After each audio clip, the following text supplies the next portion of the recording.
You hear people talk about evil in someone's eyes, like he looked through me like I wasn't even there.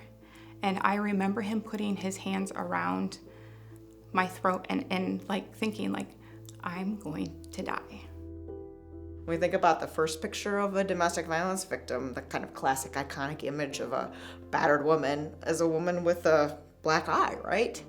Which one of the things that I realized now in the context of this work is she very well could have had a concussion in the context of that black eye, but it is something that none of us in the field have thought about. And I don't remember much after that, but a nosy neighbor saved my life. Like somebody had heard all the stuff going on and knocked on the door, and that was the only reason I'm still alive. And how we hadn't, it's one of those things you say it, you look at the data, we talk about brain injury and hits to the head, and it becomes very obvious very quickly. But even in my role at my organization as a statewide leader, having led a trauma-informed initiative across the state, trained in other states about the work that I was doing, never once had I mentioned brain injury. And how did we manage to miss that? 81% had reported being hit in the head. 50% or so many times that they couldn't remember.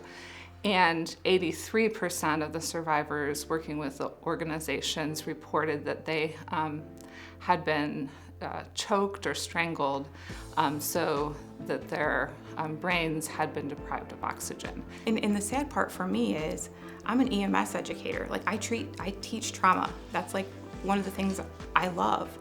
And yet, even though as much as I know about trauma, I totally missed the strangulation part, the brain, and the effects that it's had on my body. Many survivors who have been living with unmet need regarding brain injury intervention for a long time do end up developing comorbid issues like mental health issues and substance use issues, struggles with suicide.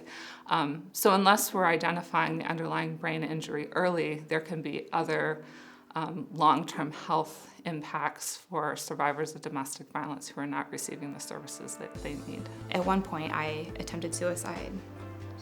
And so it was like,